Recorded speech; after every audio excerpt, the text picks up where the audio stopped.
Hello students, आज हमारा electrochemistry का लेक्चर नंबर 16 है। इसमें हम पढ़ेंगे फ्यूल सेल के बारे में। पहले हमने ड्राई सेल और मर्क्यूरी सेल पढ़ लिए हैं, वो दोनों क्या थे, प्राइमरी सेल थे। उसके बाद हमने लाइट स्टोरेज बैटरी भी पढ़ ली, वो सेकेंडरी सेल था। ठीक है, अब हम पढ़ेंगे फ्यूल सेल। ये एक स्पेशल टाइप है सेल की। फ्यूल सेल एक ऐसा डिवाइस होता है जो कि कंबशन ऑफ फ्यूल से जो एनर्जी प्रोड्यूस होती है उसको इलेक्ट्रिकल एनर्जी में कन्वर्ट करता है डायरेक्टली। तो हम क्या कह सकते हैं, इसको कैसे डिफाइन कर सकते हैं? Fuel cell is a device which converts energy produced from combustion of fuel into electrical energy. ठीक है, तो इसमें हम जो फ्यूल सेल पढ़ रहे हैं वो है हाइड्रोजन ऑक्सीजन फ्यूल सेल। ठीक, H2O2 फ्यूल सेल। ये वाला जो फ्यूल सेल है अपोलो मून फ्लाइट्स जो स्पेस मिशन था उसमें यूज किया गया था। अगर हम अपने कन्वेंशनल कोई फ्यूल उसमें यूज करते तो टन्स ऑफ हमें लेके जाना पड़ता, टन्स ऑफ फ्यूल लेके जाना पड़ता, साथ में जो इंजन है उसका भी बहुत ज्यादा वेट हो जाता। तो हाइड्रोजन ऑक्सीजन फ्यूल सेल को जब अपोलो मून फ्लाइट्स में यूज किया गया तो इसने एक तो इसकी एफिशिएंसी ज्यादा है तो अच्छे रिजल्ट्स रहे, और एक क्या होता है, हाइड्रोजन ऑक्सीजन फ्यूल सेल जो होता है वो वाटर भी बनाता है, तो उस वाटर को एस्ट्रोनॉट्स ड्रिंक कर सकते थे, मतलब उन्होंने उस वाटर को ड्रिंकिंग पर्पस में यूज कर लिया। ठीक है, तो ये भी आपके पास क्वेश्चन आ सकता है कि अपोलो मून फ्लाइट्स में कौन सा सेल यूज हुआ था इलेक्ट्रिकल एनर्जी ऑब्टेन करने के लिए, तो हाइड्रोजन ऑक्सीजन फ्यूल सेल। और फ्यूल सेल क्या होता है आपको पता लग गया। फ्यूल सेल एक ऐसा डिवाइस होता है जो कि कंबशन ऑफ फ्यूल से जो एनर्जी प्रोड्यूस होती है उसको इलेक्ट्रिकल एनर्जी में कन्वर्ट करता है। ठीक है, अब हम वैसे इसकी सिंपली जो रिएक्शन है वो देख लेते हैं। जो हाइड्रोजन ऑक्सीजन फ्यूल सेल है इसमें क्या है, H2 और O2 को जब हम कंबाइन करते हैं तो ये क्या प्रोड्यूस करता है, वाटर प्लस में एनर्जी। जी, ये जो एनर्जी है वो इलेक्ट्रिकल एनर्जी की फॉर्म में होगी। अब यहाँ पे देखो बिल्कुल सिंपल सी रिएक्शन है। एक वाटर मॉलिक्यूल अगर बनाना है तो उसके लिए हमें H2 का एक मॉलिक्यूल लेना पड़ेगा, प्लस में ऑक्सीजन का हाफ मॉलिक्यूल लेना पड़ेगा, तभी आपके ऑक्सीजन का एक एटम आएगा। ठीक है, तो इस तरह के हम ये रिएक्शन लिख सकते हैं, बिल्कुल ही सिंपल सी रिएक्शन है। अब इस रिएक्शन में आप क्या देख सकते हैं, इस रिएक्शन में आप ये भी आइडेंटिफाई कर सकते हैं कि हाइड्रोजन और ऑक्सीजन में कौन सा एनोड होगा और कौन सा कैथोड होगा। देखो यहाँ पे जो हाइड्रोजन है उसकी ऑक्सीडेशन स्टेट 0 है, क्योंकि एलिमेंट्री स्टेट में ऑक्सीजन की भी ऑक्सीडेशन स्टेट क्या है, 0। ठीक है, अब यहाँ पे जो हाइड्रोजन है उसकी ऑक्सीडेशन स्टेट होगी +1 और ऑक्सीजन की क्या होगी, ऑक्सीडेशन स्टेट -2। यही होती है वाटर में ऑक्सीजन की ऑक्सीडेशन स्टेट -2, तो हाइड्रोजन की हो जाती है +1। अब आप देख रहे हो जो हाइड्रोजन है इसका क्या हो रहा है, ऑक्सीडेशन नंबर 0 से +1 इंक्रीज हो रहा है, मतलब हाइड्रोजन की हो रही है ऑक्सीडेशन, और ऑक्सीडेशन कहाँ पे होती है, एनोड पे। तो हम क्या कह सकते हैं, ये जो हाइड्रोजन है ये क्या है, एनोड है। ठीक है, और जो ऑक्सीजन है देखो यहाँ पे 0 से -2 में जा रहा है, ऑक्सीजन 0 से -2 में, मतलब डिक्रीज इन ऑक्सीडेशन स्टेट हो रहा है, और डिक्रीज इन ऑक्सीडेशन स्टेट का क्या मतलब है, रिडक्शन, और रिडक्शन कहाँ पे होती है, कैथोड पे। तो इसलिए मैंने पहले आपको ये रिएक्शन लिख के दिखाई है कि इस रिएक्शन से आप ये आइडेंटिफाई कर सकते हो कि कौन सा एनोड है और कौन सा कैथोड है। तो आपको क्या है, या इसको लिखने में दिक्कत नहीं आएगी, मतलब आपको इसे रट्टे नहीं लगाने पड़ेंगे, आप समझ के लिख सकते हो कि इसमें हाइड्रोजन जो है वो एनोड होगा और ऑक्सीजन जो होगा वो कैथोड होगा। ठीक है, अब देखो इसकी कंस्ट्रक्शन, इसकी जो सिंपल कंस्ट्रक्शन है वो क्या है कि हमने एक जैसे एक बॉक्स लिया हुआ है।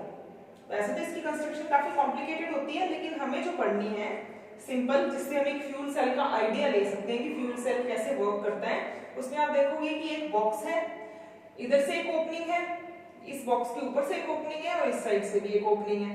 ठीक है, इस साइड से ओपनिंग है H2 गैस को बबल करने के लिए, इस साइड से ओपनिंग है O2 गैस को बबल करने के लिए, और इधर बीच में क्या है, इसमें ये ग्रेफाइट लगे हुए हैं, ग्रेफाइट की रॉड्स है, पोरस है ये, पोरस मींस इनमें क्या है, पोर्स हैं, पोरस ग्रेफाइट लिखा है ना मैंने, तो पोरस ग्रेफाइट है ये।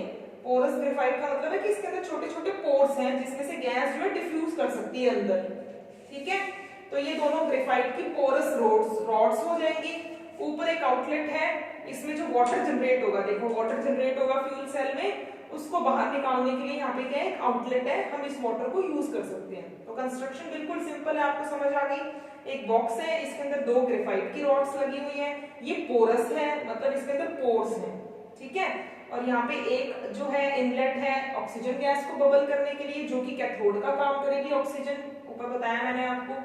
एक इनलेट है हाइड्रोजन गैस को बबल इन करने के लिए, जो कि एनोड का काम करेगी। यहाँ पे एक आउटलेट है वाटर को बाहर निकालने के लिए, इस वाटर को हम यूज कर सकते हैं, ठीक है।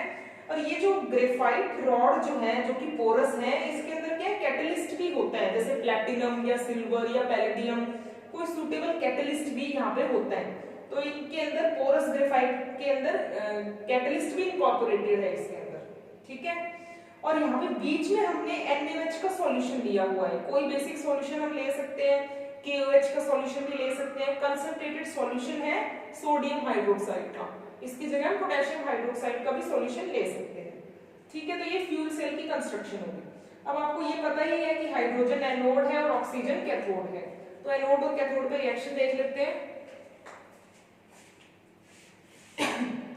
देखो एनोड में क्या होता है, जो H2 है ये H2O में कन्वर्ट हो रहा है। पहले मैं आपको ध्यान रहे इसलिए एक बार इसको मिटा देती हूँ। देखो आप H2 है, इसका क्या होना है, एनोड है तो ऑक्सीडेशन होगा, ठीक है। अब ऑक्सीडेशन हो रहा है तो H2 जो है H2O में कन्वर्ट हो रहा है। अब H2O में कन्वर्ट हो रहा है तो आप यहाँ पे देखो H2 की ऑक्सीडेशन स्टेट 0 और H2O में हाइड्रोजन की जो ऑक्सीडेशन स्टेट है वो कितनी है, +1, ठीक है। तो वाटर में जो हाइड्रोजन की ऑक्सीडेशन स्टेट है वो है हमारे पास +1, ठीक, और हाइड्रोजन की यहाँ पे ऑक्सीडेशन स्टेट 0। अब 0 से +1 में जा रहा है, मतलब इंक्रीज इन ऑक्सीडेशन स्टेट हो रहा है। अब एक हाइड्रोजन जो है +1 में जाएगा तो एक इलेक्ट्रॉन लूज करेगा, 2 हाइड्रोजन +1 ऑक्सीडेशन स्टेट में जाएंगे तो 2 इलेक्ट्रॉन लूज करेंगे। इतना समझ आ गया, ठीक है। H2 में कन्वर्ट हो रहा है, ऑक्सीडेशन क्योंकि 0 से +1 में जा रहा है। इस रिएक्शन को याद रखने का तरीका ये, एक हाइड्रोजन अगर एक इलेक्ट्रॉन लूज करेगा तभी वो +1 में जाएगा। 2 हाइड्रोजन है, यहाँ पे भी 2 हैं, तो इनको 2 इलेक्ट्रॉन लूज करने पड़ेंगे। अब देखो ये ऑक्सीजन कहाँ से आया, हाइड्रोजन तो यहाँ से आ गई, ऑक्सीजन कहाँ से आया, तो इसमें क्या है, ये ऑक्सीजन आया है OH नेगेटिव आयन से। और ये OH नेगेटिव आयन कहाँ पे है, जो हमने इलेक्ट्रोलाइट लिया हुआ है इन दोनों ग्रेफाइट रॉड्स के बीच में, NaOH का जो सॉल्यूशन है, ठीक है। तो OH नेगेटिव आयन से हमारे पास क्या आ गया, ये ऑक्सीजन आ गया, ठीक है। अब यहाँ पे देखो हमें चार्ज बैलेंस करना है, चार्ज इस साइड 2 नेगेटिव है, इस साइड भी अगर हम 2 OH नेगेटिव आयंस लगा दें तो क्या है, हमारा चार्ज बैलेंस हो जाएगा और एटम्स भी बैलेंस हो जाएंगे। अब देखो हाइड्रोजन कितने हैं, 4, ठीक है। इस साइड भी हाइड्रोजन 4 करने हैं तो हमने यहाँ पे 2 लगा दिया, हाइड्रोजन इधर भी 4 हो गए, ऑक्सीजन इधर 2 है, ऑक्सीजन इधर भी 2 है, 2 नेगेटिव चार्ज है, इधर भी 2 नेगेटिव चार्ज, ठीक है। तो स्टार्टिंग में आपने इस तरह से लिखनी है रिएक्शन कि H2 H2O में कन्वर्ट होता है, 0 से +1 में जा रहा है। अब एक हाइड्रोजन +1 में जाएगा तो एक इलेक्ट्रॉन लूज करेगा, 2 हाइड्रोजन +1 ऑक्सीडेशन स्टेट में जा रहे हैं तो 2 इलेक्ट्रॉन लूज करेंगे, ठीक है। फिर उसके बाद अब ये जो ऑक्सीजन है वाटर में, ये कहां से आया, OH नेगेटिव आयन से, तो हमने OH नेगेटिव आयन लिख दिए। फिर हमने चार्ज बैलेंस कर दिया, इधर भी 2 नेगेटिव है तो इधर भी 2 OH नेगेटिव कर दिए, ठीक है। और अब हम देखते हैं कि हाइड्रोजन हमको बैलेंस करने हैं तो हमने इसके आगे 2 लगा दिया, तो इधर भी हमें जो है 2 करना पड़ेगा। हाइड्रोजन और ऑक्सीजन अब सब कुछ बैलेंस हो गया इस रिएक्शन में, ठीक है। तो ये रिएक्शन हो रही थी एनोड पे। अब कैथोड में देखो क्या रिएक्शन है, कैथोड कौन सा है हमारा, ऑक्सीजन, तो ऑक्सीजन ले लेते हैं हम कैथोड। एक बार इसको मिटा लेते हैं ताकि आपको इजीली समझ आए। अब ऑक्सीजन है, यहाँ पे इसकी ऑक्सीडेशन स्टेट क्या है ऑक्सीजन की, 0। ऑक्सीजन जो है वो OH नेगेटिव आयन में कन्वर्ट हो रहा है, ठीक है। अब OH नेगेटिव आयन में एक ही ऑक्सीजन, इसलिए हमने यहाँ पे हाफ से मल्टीप्लाई कर दिया, तो यहाँ पे भी एक ही ऑक्सीजन बच गया, हाफ मॉलिक्यूल लिया ऑक्सीजन का। हाफ मॉलिक्यूल जो है O2 का वो OH नेगेटिव आयन में कन्वर्ट हो रहा है, यहाँ पे 0 ऑक्सीडेशन स्टेट है और OH नेगेटिव आयन में ऑक्सीजन की होगी -, ऑक्सीजन की ऑक्सीडेशन स्टेट। ऑक्सीडेशन स्टेट को हमेशा ब्रैकेट में लिखो ताकि चार्ज के साथ इसका कंफ्यूजन ना हो, ठीक है। तो ये -2 में जा रहा है, अब ऑक्सीजन की -2 है, हाइड्रोजन की +1 है, तभी तो इसके ऊपर ओवरऑल चार्ज -1 आएगा ना। तो आपको समझ आ गई ऑक्सीजन की ऑक्सीडेशन स्टेट यहाँ पे क्या है, -2 है। अब एक ऑक्सीजन जो है, यहाँ पे भी एक है, यहाँ पे भी एक है, ठीक है। ये 2 से 2 कैंसिल, एक हो गया, 0 से -2 में जाएगा तो उसको क्या करना पड़ेगा, 2 इलेक्ट्रॉन्स को गेन करना पड़ेगा, तभी वो 0 से -2 ऑक्सीडेशन स्टेट में जाएगा। तो 2 इलेक्ट्रॉन गेन करवा दिए, ठीक है। अब हमें देखना है कि हाइड्रोजन कहां से आया है। अब ये हाइड्रोजन आया है वाटर से, ऑक्सीजन जो है वाटर के साथ रिएक्ट करेगा, तब यहाँ पे क्या है OH नेगेटिव आयन बना रहा है, तो वाटर से क्या है ये हाइड्रोजन आया, ठीक है। अब देखो आप, अब हमें चार्ज बैलेंस करना है। एक बार अभी ऑक्सीडेशन स्टेट को मिटा देते हैं ताकि चार्ज के साथ कोई कंफ्यूजन ना हो। अब यहाँ पे 2 नेगेटिव है तो हम यहाँ पे भी 2 करते हैं, तो क्या है हमारा चार्ज जो है बैलेंस हो गया। अब हम देख लेते हैं हमारे सारे एटम्स बैलेंस्ड है क्या। ऑक्सीजन 2 है, ऑक्सीजन एक इधर और एक इधर, इधर भी 2 है, हाइड्रोजन इधर 2 है, हाइड्रोजन इधर भी 2 है, और चार्ज भी हमारा बैलेंस है, ठीक है। तो ये क्या होगी कैथोड की रिएक्शन। तो ओवरऑल रिएक्शन के लिए हम इन दोनों को ऐड कर देंगे। ऐड करते टाइम ये देखो यहाँ पे भी 2 इलेक्ट्रॉन है, यहाँ पे भी 2 इलेक्ट्रॉन है, तो ये तो कैंसिल हो जाएंगे। यहाँ पे भी 2 OH नेगेटिव आयन है और यहाँ पे भी 2 OH नेगेटिव आयन है, एक साइड रिएक्टेंट में एक साइड प्रोडक्ट में, ये भी कैंसिल हो जाएंगे। हमारे पास क्या बचेगा, वाटर। देखो इधर एक वाटर है और इधर 2 वाटर मॉलिक्यूल है, तो एक वाटर मॉलिक्यूल तो एक वाटर मॉलिक्यूल से कैंसिल आउट हो जाएगा, क्योंकि एक साइड रिएक्टेंट में एक साइड प्रोडक्ट में, तो एक वाटर मॉलिक्यूल प्रोडक्ट में बच जाएगा और रिएक्टेंट में कोई वाटर मॉलिक्यूल नहीं बचेगा, क्योंकि यहाँ पे एक है और यहाँ पे 2 है वाटर मॉलिक्यूल, एक एक तो कैंसिल हो गया, एक वाटर मॉलिक्यूल प्रोडक्ट में बच गया।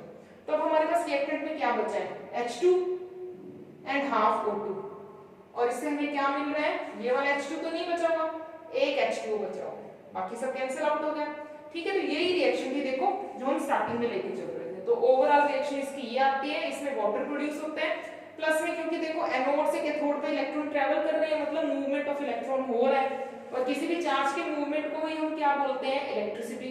तो यहाँ पे क्या इलेक्ट्रिसिटी भी जनरेट होती है, ये जो वाटर प्रोड्यूस होता है इसको हम यहाँ से ऑब्टेन कर सकते हैं, और इसको हम ड्रिंकिंग पर्पस के लिए या किसी और पर्पस के लिए हम यूज कर सकते हैं।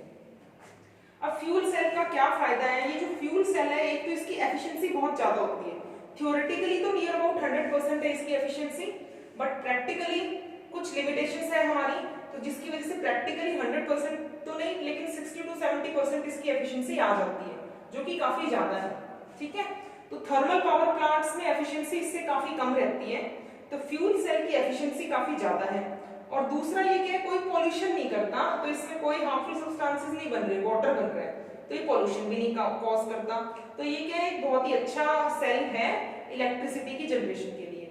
बाकी इसमें क्या है, कुछ प्रॉब्लम्स भी है, इसकी कुछ लिमिटेशंस है, जिसकी वजह से इसको सेटअप करना थोड़ा मुश्किल हो जाता है। एक लिमिटेशन तो क्या है, इन तीनों फेज को एक साथ लाना, गैसियस फेज, ठीक है, और ये जो लिक्विड फेज है इलेक्ट्रोलाइट का, और यहाँ पे सॉलिड फेज जो होगा इसके अंदर कैटलिस्ट का, ग्रेफाइट के अंदर कैटलिस्ट भी इनकॉर्पोरेटेड है।